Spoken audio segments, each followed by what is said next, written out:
নিজের স্বামীকে দ্বিতীয় স্ত্রী নিয়ে বাড়িতে প্রবেশ করতে দেখে হতবাক হয়ে তাকিয়ে রইল পলক।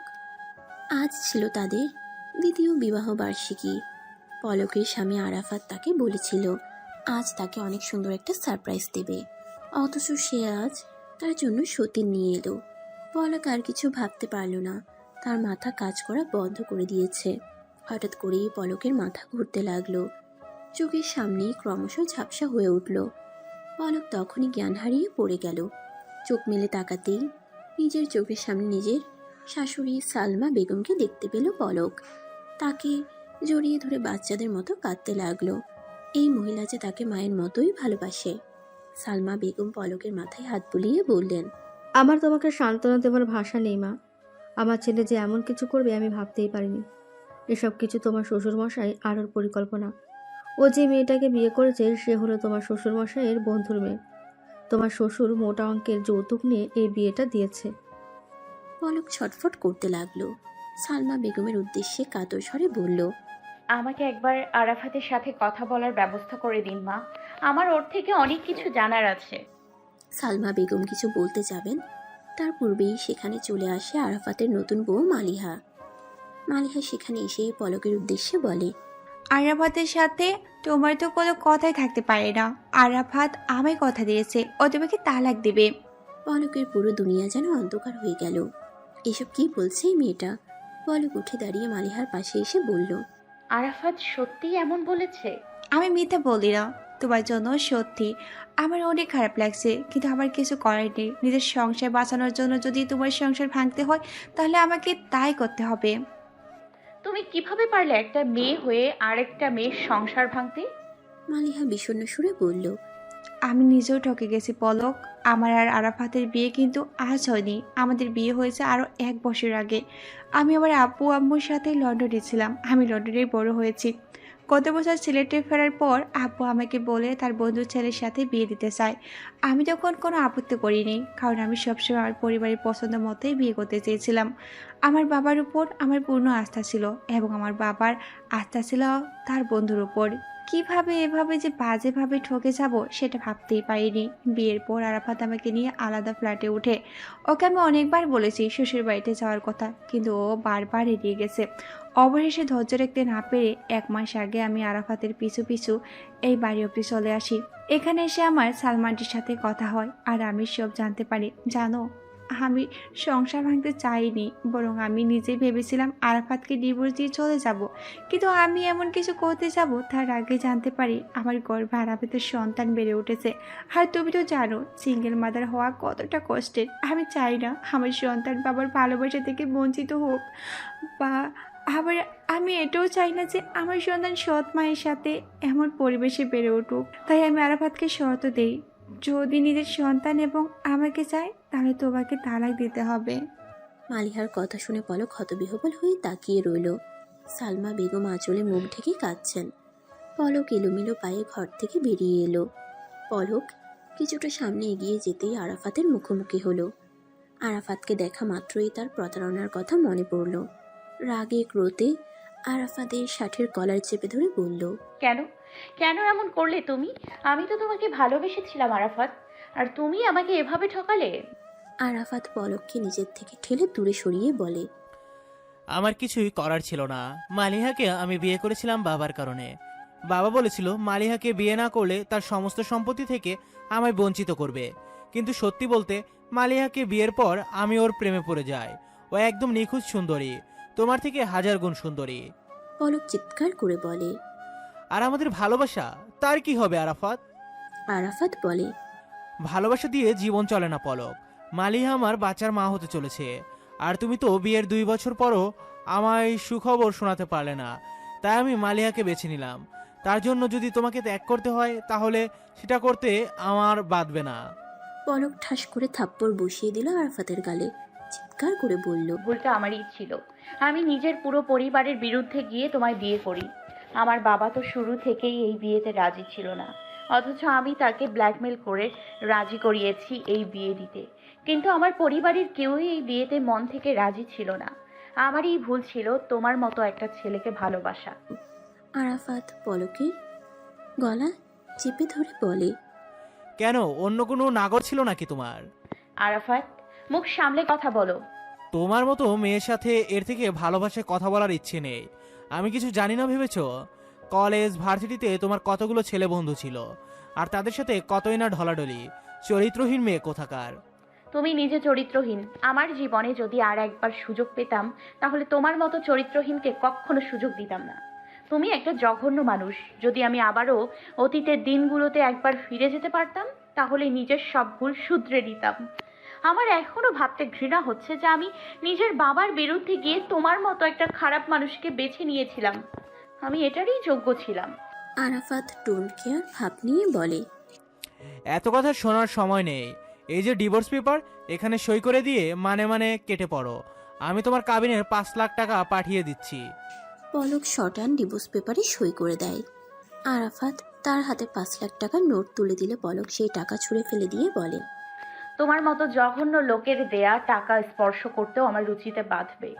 তোমাকে বিয়ে করা আমার সব থেকে বড় ভুল ছিল, যার মাসুল আমাকে এখন দিতে হচ্ছে। যদি সুযোগ পেতাম এই ভুলটাই আর করতাম না। বলেই পলক চোখের জল মুছতে মুছতে এই বাড়ি ছেড়ে বেরিয়ে যায়।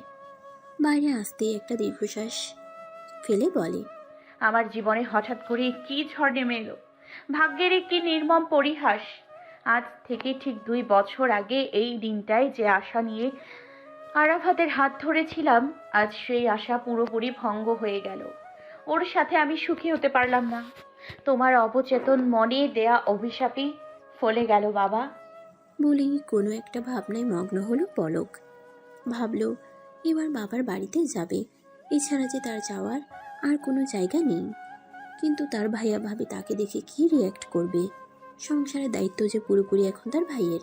তার মা তো কতবার তার কাছে দুঃখ প্রকাশ করে বলেছে যে ভাইয়া ভাবির আচরণ নাকি তাদের প্রতি বেশ রূঢ়। পলককে কি তারা মেনে নিবে? সহায় সম্বলহীন পলক এসে দাঁড়ালো তার বাবার বাড়ির সামনে। দরজার সামনে দাঁড়াতেই সে শুনতে পেল ভেতর থেকে চিৎকার চেঁচামেচির আওয়াজ শোনা যাচ্ছে। এসব শুনে পলকের হৃদস্পন্দন বেড়ে গেল। তার মায়ের কাছে শুনেছে ইদানিং ভাবি নাকি তার মা বাবাকে একদম সহ্য করতে পারে না। এসব ভেবে পলকের মনে হলো সে কি এখানে নিজের মা বাবার বিপদ বাড়ানোর জন্য এলো? কিন্তু সেই বা কি করবে? এছাড়া যে তার আর কোথাও যাওয়ার জায়গা নেই। এসব ভেবেই পলক একটা দীর্ঘশ্বাস ফেলে দরজায় নক করতে থাকে। কিছুক্ষণ পরই পলকের বড় ভাই পাবেল এসে দরজা খুলে দেয়। পলককে দেখে খানিকটা বিরক্তি ও বিস্ময় নিয়ে বলে, তুই হঠাৎ?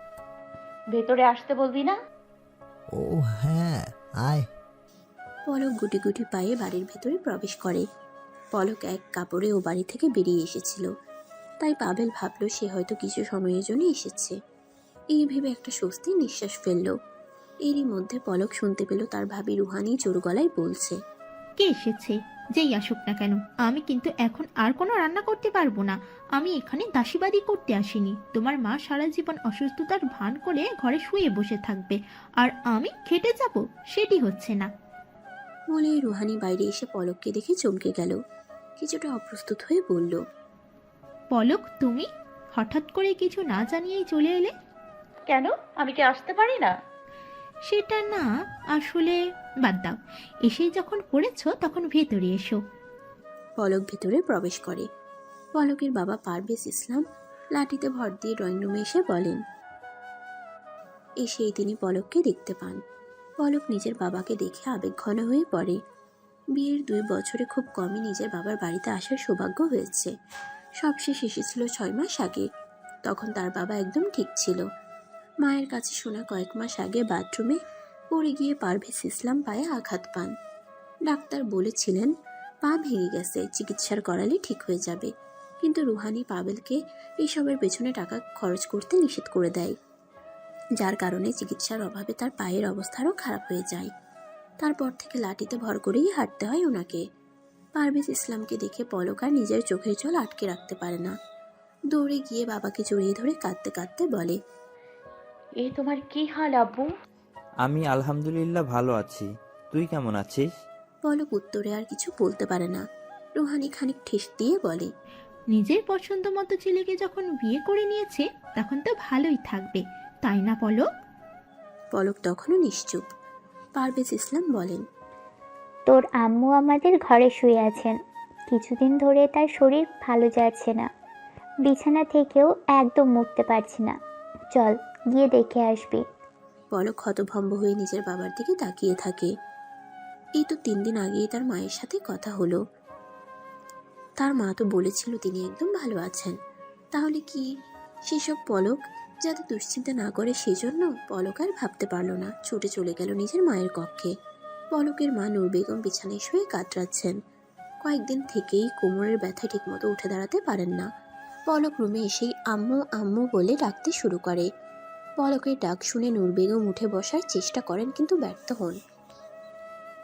পলক নূর বেগমের পায়ের কাছে বসে কান্না সুরে বলতে থাকে। এ তোমার কি হাল আম্মু? নূর বেগম হালকা হেসে বলেন, আমি একদম ঠিক আছি। তুই বল, তোর কি অবস্থা? হঠাৎ এভাবে চলে এলি? একদম মিথ্যে কথা বলবে না। আমি বেশ ভালোই বুঝতে পারছি তোমরা একদম ঠিক নেই। পারভেজ ইসলাম পিছন থেকে বিষণ্ণ সুরে বলেন, কেন ঠিক থাকবো না? বয়স হলে সবারই এরকম একটু একটু সমস্যা হয়। তুই একটু বেশি ভাবছিস আমাদের নিয়ে। দেখছিস না পাভেলকে?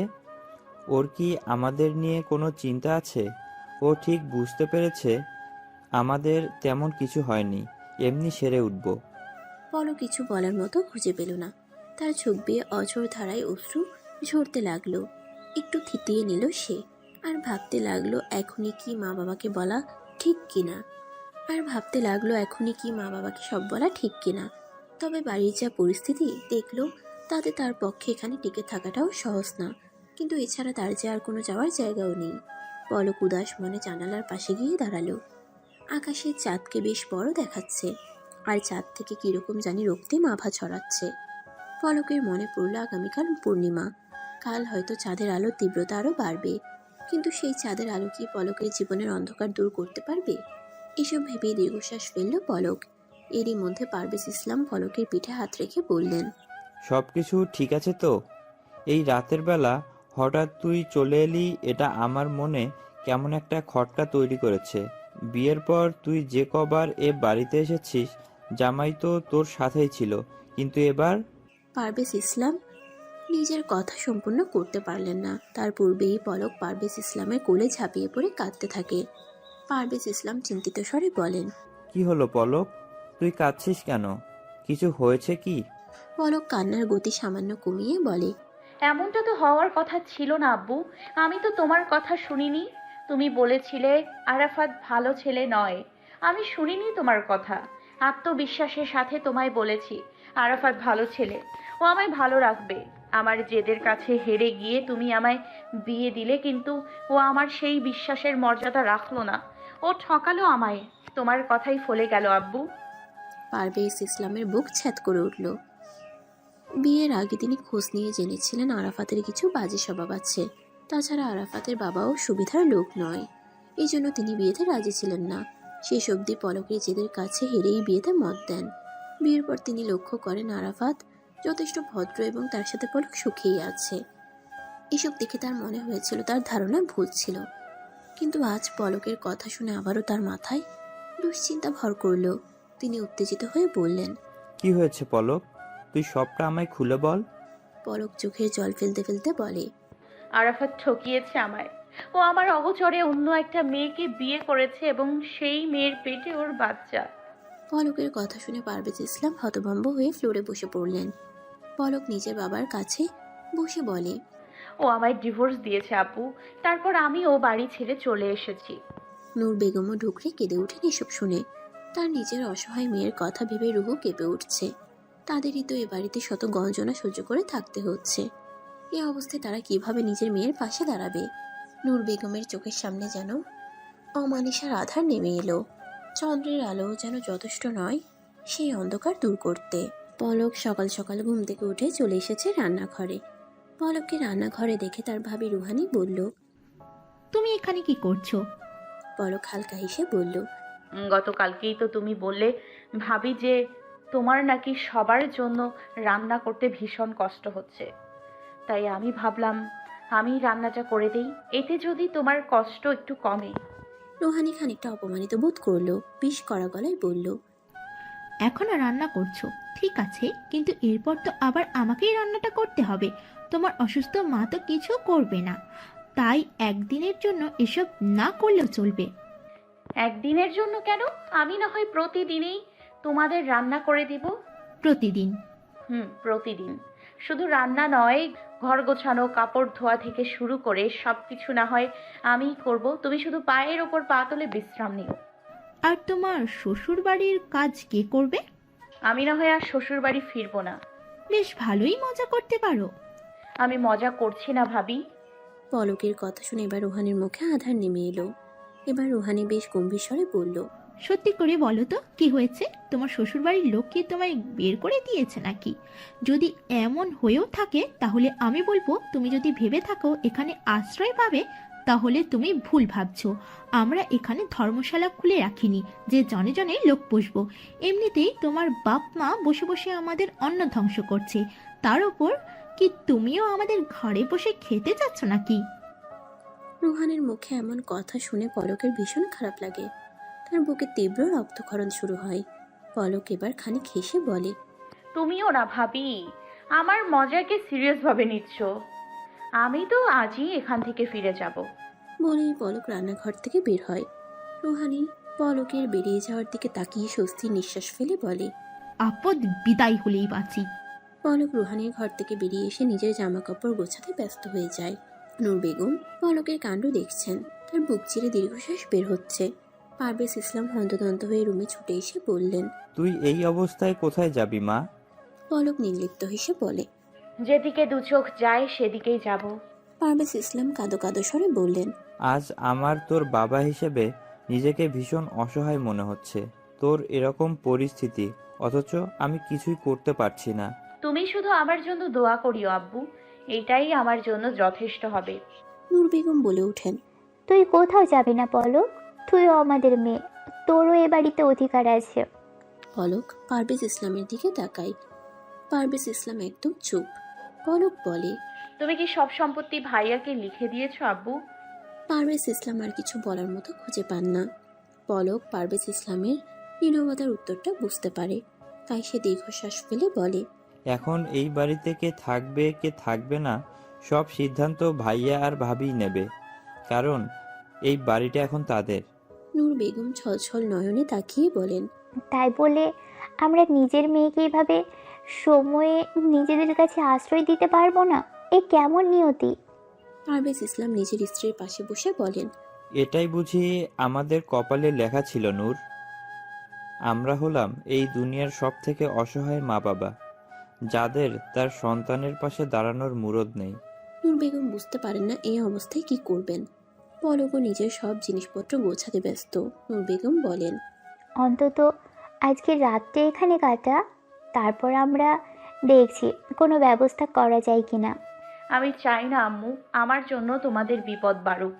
বাড়ির যা পরিস্থিতি দেখছি, আমার জন্য না তোমাদেরকেই বৃদ্ধাশ্রমে পাঠিয়ে দেয়। তার থেকে ভালো আমি নিজেই চলে যাই। নূর বেগম তবুও মানতে চান না, কিন্তু পলকও একরোখা। অবশেষে তিনি হার মেনে নেন। পারভেজ ইসলামকে বলেন, যাও, আমার আলমারি খুলে আমার সোনার কানের দুল আর কিছু নগদ টাকা আছে, সেটা নিয়ে এসো। পারভেজ ইসলাম চুপচাপ তাই করেন। নূর বেগম পলকের হাতে সেই সোনার কানের দুল আর কিছু নগদ টাকা তুলে দেন। অতঃপর বলেন, একজন ব্যর্থ মায়ের এই সামান্য কটা সাহায্য নিজের কাছে রাখ। এটা দিয়ে যতদিন চলতে পারিস চল, যদি কোনো একটা ব্যবস্থা হয়। পলক এসব নিতে অস্বীকৃতি জানিয়ে বলে, এসবের কোনো দরকার নেই আম্মু, তোমরা এসব নিজেদের কাছে রাখো। তোমাদের অবস্থাও তো ভালো না, যদি তোমাদের কোনো বিপদে এভাবে কাজে লেগে যায়। নূর বেগম শক্ত গলায় বলেন, না, এইসব তোকে রাখতেই হবে। পারভেজ ইসলামও বলেন, তোর মা যা বলেছে তাই কর। এখন সময়টা আবেগের নয়, বিবেকের। আমাদের দুই বুড়ো বুড়ির জীবন তো কোনোভাবে চলে যাবে এখানে। তোর সামনে তো এখনো একটা পুরো জীবন বাকি। আমরা তো এটাও জানি না আমাদের অবলা মেয়ের কিভাবে চলবে সামনের দিনগুলো। দেখ, যদি কোনো নারী পুনর্বাসন কেন্দ্র বা আশ্রমে যদি থাকার কোনো ব্যবস্থা করতে পারিস, তাহলে অন্তত আমরা নিশ্চিন্তে থাকতে পারি। পলক আর না করতে পারে না। বাধ্য মেয়ের মতো এসব কিছু নিজের কাছে রেখে দেয়। মা বাবার জোড়াজুড়িতে সেদিনটা বাড়িতেই কাটায় পলক। যদিও এর জন্য পাবেল এবং রুহানের অনেক তিক্ত কথা শুনতে হয়েছে, কিন্তু সেসব সে গায়ে মাখেনি। সেদিনটা কোনোভাবে কাটায়। সন্ধ্যার দিকে পারভেজ ইসলাম যখন বাজারে যান এবং নূর বেগম ঘুমে আচ্ছন্ন, এমন সময় পলক একাকী বাড়ি থেকে বের হয়। কেননা সে জানে মা বাবা তাকে বের হতে দেওয়ার ভরসা পাবে না। কিন্তু এখানে থেকে সে তাদের বিড়ম্বনায় ফেলতে চায় না। বাড়ি থেকে বেরিয়ে অশ্রুসিক্ত চোখে একবার পিছন ফিরে তাকিয়ে পলক চোখের জল মুছে সামনের দিকে হাঁটতে থাকে। ধীরে ধীরে রাত বাড়তে থাকে। একা এক নারীর জন্য যে এই রাত নিরাপদ নয়, পলকের সাথেও হলো তাই। সে লক্ষ্য করছিল কে বা কারা তার পিছু নিচ্ছে। পলক ভয় পেল না। তার মতো নারীদের যে ভয় পেতে নেই। নিজের সাথে আনা ছুরিটা বের করে নিল। এটা আত্মরক্ষায় কাজে দিতে পারে। অতঃপর সামনে হাঁটা শুরু করলো। কিন্তু ধীরে ধীরে সে বুঝতে পারলো ব্যাপারটা স্বাভাবিক নয়। অনেকগুলো ছেলেই হয়তো তার পেছনে পড়ে আছে। এবার আর পলকের কাছে কোনো উপায় ছিল না। সে দৌড়াতে শুরু করে। প্রাণপণে ছুটে একটা পরিত্যক্ত বাড়িতে প্রবেশ করে। অতঃপর সোজা সেই বাড়ির ঈশান কোণে অবস্থিত একটি রুমে যায়। সৌভাগ্যক্রমে রুমটিতে দরজা ছিল। পলক দরজা লাগিয়ে দিয়ে চুপচাপ বসে থাকে। নিজের সাথে ঘটা সব ঘটনা মনে করে কাঁদতে থাকে। সে নিজের ভাগ্যকে ভর্ৎসনা করে বলে, আমার সাথে কেন এমন হলো? জীবনে কি আরেকবার সুযোগ পাবো আমি? যদি একবার সুযোগ পেতাম অতীতে ফিরে যাবার, তাহলে নিজের অতীতে করা সব ভুল শুধরে ফেলতাম। তাহলে হয়তো আজ আমায় এই দিন দেখতে হতো না। কিন্তু আমি কি আর সেই সুযোগ পাবো? বলেই কাঁদতে থাকে। এমন সময় পলক লক্ষ্য করে তার মুখে রক্তিম আলো এসে পড়ছে। সে রুমের জানালা দিয়ে দেখতে পায় আজ আকাশের চাঁদটা বেশ বড় এবং রক্তিম। পলকের মনে পড়ল আজই সেই বিশেষ রক্তিম পূর্ণিমা, যা 1000 বছরে একবার হয়। রক্তিম আলোর তীব্রতা ধীরে ধীরে বাড়ল। পলক আর বেশিক্ষণ চোখ খুলে রাখতে পারল না। আলোর চোটে চোখ বন্ধ করে নিল। এমন সময় সে লক্ষ্য করলো তার আশেপাশে সবকিছু ঘুরছে। সে যেন হাওয়ায় ভাসছে। রক্তিম আলোর ঘূর্ণিপাক যেন তাকে কোনো এক অন্ধকূপে নিয়ে যাচ্ছে। পলকের চোখ খুলতেই সে নিজেকে আবিষ্কার করলো তার নিজের রুমে। পলক একদম অবাক হয়ে যায়। টুপ করে ঘুম থেকে উঠে বলে, আমি তো কাল একটা পরিত্যক্ত বাসায় ছিলাম, তাহলে এখানে কি করে এলাম? বলেই সে কালকের রাতের কথা ভাবতে থাকে। কাল রাতে রক্তিম পূর্ণিমা ছিল। পলকের মনে পড়ে চাঁদের আলোয় সে জ্ঞান হারিয়েছিল, তারপর কোনো এক গহ্বরে ঢুকে পড়ছিল। এরপর আর তার কিছুই মনে নেই। পলক উঠে দাঁড়ায়। উঠে দাঁড়িয়ে অবাক হয়, কারণ তার পরনে একটা সাদা রঙের পাজামা এবং সালোয়ার। পলকের মনে পড়ে কাল রাতে সে শাড়ি পরেছিল। তাছাড়া বিয়ের পর থেকে তো সে কোনোদিনও সালোয়ার পরেনি। তাহলে আজ কিভাবে সে এই সালোয়ার পরে আছে? এমন অবাক ভাব নিয়েই সে বাইরে বের হয়। রুমের বাইরে আসতেই যেন পলক আরও বেশি অবাক হয়, কারণ সে দেখতে পায় পারভেজ ইসলাম হাসি মুখে তার দিকে এগিয়ে আসছে। তার হাতে কোনো লাঠিও নেই। লাঠি ছাড়াই বেশ স্বাভাবিকভাবে হাঁটতে পারছেন তিনি। এমনকি তাকে দেখতে অনেকটা কম বয়স্ক লাগছে। পারভেজ ইসলাম পলকের কাছে এসে বলে, তোর ঘুম ভাঙলো আজ? তাহলে আমাকে আর কষ্ট করে তোকে ডেকে দিতে হলো না। পলক কিছু বলবে কি তার আগেই তাকে আরো বেশি অবাক করে তার মা নূর বেগম সামনে উপস্থিত হয়। পলক আরো বেশি হতবাক। তার মা তো শয্যাশায়ী ছিল, তাকেও অনেকটা কম বয়স্ক লাগছে। নূর বেগম এগিয়ে এসে বলেন। পলক তার মাকে জড়িয়ে ধরে বলে, তুমি ঠিক আছো তো আম্মু? পলক কিছু বলবে এমন সময় পাভেল সেখানে উপস্থিত হয়ে বলে, আম্মু, জলদি খেতে দাও, আমায় ভার্সিটি যেতে হবে।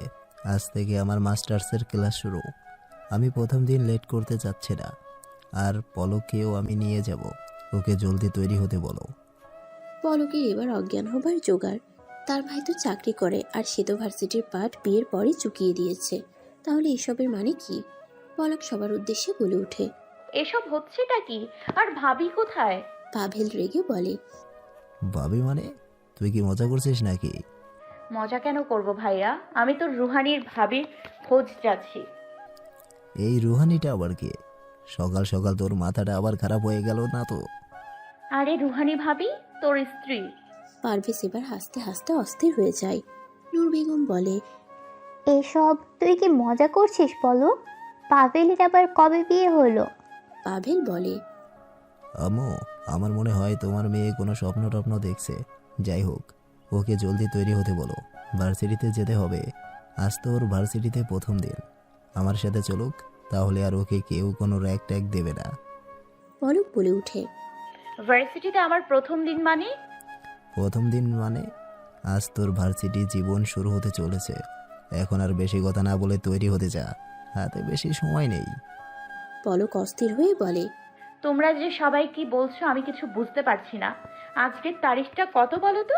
পাবেল বিরক্ত হয়ে বলে। আজ 5ই জানুয়ারি। সালটা কত? পাবেল এবার চরম বিরক্তি নিয়ে বলে। তুই কি পাগল হলি নাকি? শালাটাও ভুলে গেছিস, এটা 2019 সাল। পলকের এবার সব থেকে বড় ঝটকা খাওয়ার পালা। সে তড়িতে বলে ওঠে। এটা কিভাবে সম্ভব? উফ, তুই জলদি তৈরি হয়ে নে তো, আমার এত নাটক আর সহ্য হচ্ছে না। বলেই পাবেল চলে যায়। নূর বেগমও তার সাথে চলে যায়। পারভেজ ইসলাম পলকের মাথায় হাত বুলিয়ে বলেন। আমার মনে হয় তুই একটু অসুস্থ, সেরকম হলে আজকে একটু বিশ্রাম নিতে পারিস। না আব্বু, আমি ঠিক আছি। বলেই পলক নিজের রুমে আসে। রুমে টাঙানো ক্যালেন্ডারের দিকে তাকায়। এতক্ষণে ব্যাপারটা তার কাছে পরিষ্কার হতে থাকে। পলক বলে ওঠে। তাহলে কি গতকাল রাতের রক্তিম পূর্ণিমায় বিশেষ কিছু ঘটেছে? আমি হঠাৎ করে 2024 থেকে 2019-এ চলে এসেছি, মানে 5 বছর আগে। তাহলে কি জীবন আমাকে দ্বিতীয় সুযোগ দিল? পলকের এবার একটু ভালো লাগা তৈরি হয়। কিছু সময়ের জন্য সবটা স্বপ্ন হলেও এখন বাস্তব লাগছে। পলক এখন এমন একটা সময়ে চলে এসেছে যে সময় তার জীবন একদম সাজানো গোছানো এবং সুন্দর ছিল। শুধু কিছু ভুল সিদ্ধান্ত তার সাজানো গোছানো জীবনটা এলোমেলো করে দেয়। তবে এবার যদি সে দ্বিতীয় সুযোগ পায় তবে অবশ্যই সেসব শুধরাবে। পলক একটা স্বস্তির হাসি হেসে বলে। যদি সত্যি এমন হয়ে থাকে তাহলে এবার আমি এই সুযোগে কাজে লাগাবো। নিজের অতীতে করা সব ভুল শুধরে নিব, যাতে আমার ভবিষ্যৎ জীবন সুখের হয়। অতীতের কোনো ভুলের পুনরাবৃত্তি আমি করব না। বিশেষ করে নিজের জীবনের আরাফাত নামক সব থেকে বড় ভুলটাও শুধরে নিব। খাওয়া দাওয়া শেষে পলক পাবেলের উদ্দেশ্যে বলে। চল ভাইয়া, আজ আমার ভার্সিটিতে নিয়ে চল। আচ্ছা, তুই বাইরে গিয়ে অপেক্ষা কর, আমি বাইকটা বের করছি। পলক তাই করে। বাইরে আসতেই হঠাৎ তার মনে পড়ে যায় 5 বছর আগে প্রথম দিন যখন তার ভাই তাকে ভার্সিটি নিয়ে যাচ্ছিল, তখন মাঝ রাস্তায় বাইকের পেট্রোল শেষ হয়ে গেছিল, যার জন্য তাদের অনেক ভোগান্তি পোহাতে হয়েছিল। যদিও সঠিক সময় ভার্সিটিতে পৌঁছাতে পেরেছিল, কিন্তু কম করে হলেও 2 থেকে 3 কিলোমিটার হেঁটে যেতে হয়েছিল। এটা ভেবেই পলক পারভেজের উদ্দেশ্যে বলে। শোন, মোড়ের মাথায় যে পেট্রোল পাম্পটা আছে সেখান থেকে গাড়িতে পেট্রোল ভরে নিস। মনে হয় পেট্রোল একটু কম আছে। পাবেল পাট নিয়ে বলে। কালোই পেট্রোল ভরিয়েছি, আর তুই কম বললেই হবে নাকি? বিশ্বাস না হলে চেক করে দেখ। পাবেল বাইকটা চেক করতেই অবাক হয়ে বলে। তাই তো। পলক হেসে বলে। দেখলি, যদি তুই পেট্রোল না ভরতি তো মাঝ রাস্তায় গিয়ে আমাদের অকুল পাথরে পড়তে হতো। তারপর 2-3 কিলোমিটার হেঁটে পেট্রোল পাম্পে যেতে হতো। যদিও ভার্সিটির প্রথম দিন ক্লাস দেরিতে শুরু হবে, তাই অসুবিধা হবে না, কিন্তু তাও আমাদের তো ভোগান্তি পোহাতে হতো। পাভেল অবাক হয়ে বলে।